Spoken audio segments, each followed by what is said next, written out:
ಇನ್ನು ಕೊಡಗಿನ ಹಾಗೆ ಚಿಕ್ಕಮಗಳೂರಿನಲ್ಲೂ ಕೂಡ ಸಿಕ್ಕಾಪಟ್ಟೆ ಮಳೆ ಆಗ್ತಿದೆ. ಅದರಲ್ಲೂ ಪ್ರವಾಸಿಗರು ಹೆಚ್ಚಾಗಿ ಬರುವಂತಹ ಸ್ಥಳಗಳು ಮುಳ್ಳಯ್ಯನಗಿರಿ ಭಾಗದಲ್ಲೂ ಕೂಡ ರಸ್ತೆ ಅಷ್ಟು ಸುಗಮವಾಗಿಲ್ಲ ಅಂತ ಈಗ ಜಿಲ್ಲೆಯಾದ್ಯಂತ ಧಾರಾಕಾರ ಮಳೆ ಆಗ್ತಿರುವಂತಹ ಕಾರಣ ಮಳೆಗೆ ಮುಳ್ಳಯ್ಯನಗಿರಿಯಲ್ಲಿ ಗುಡ್ಡ ರಸ್ತೆ ಕುಸಿತ ಆಗಿದೆ.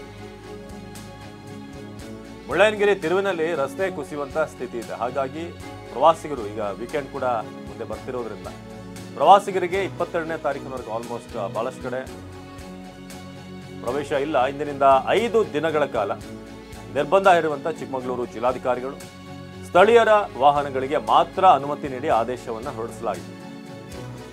22ನೇ ತಾರೀಕಿನವರೆಗೂ ಕೂಡ ಚಿಕ್ಕಮಗಳೂರಿನ ಪ್ರವಾಸಿ ತಾಣಗಳು ನೋಡ್ತಾ ಇದ್ದೀರಾ ರಸ್ತೆಗಳ ಪರಿಸ್ಥಿತಿ ಹೇಗಿದೆ ಅಂತ. ಈಗ ಸೊ ಬಹಳಷ್ಟು ಕಡೆ ಸಿಂಗಲ್ ರೋಡ್ಗಳು ಇರೋದ್ರಿಂದ ಗುಡ್ಡ ಕುಸಿದ್ರೆ ಕಂಪ್ಲೀಟ್ ಬ್ಲಾಕ್ ಆಗುತ್ತೆ ಆ ರಸ್ತೆ.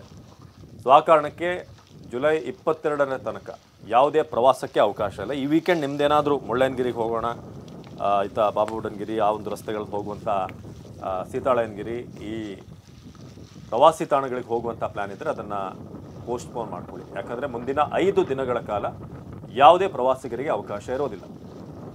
ಸ್ಥಳೀಯ ವಾಹನಗಳಿಗೆ ಮಾತ್ರ ಅನುಮತಿ ನೀಡಿ ಆದೇಶವನ್ನು ಹೊರಡಿಸಲಾಗಿದೆ. ಸೊ ಭಾಳಷ್ಟು ಕಡೆ ಈ ರೀತಿ ನೀವು ದೃಶ್ಯದಲ್ಲಿ ನೋಡ್ತಿರೋ ಹಾಗೆ ಗುಡ್ಡ ಕುಸಿತ ಇದೆ.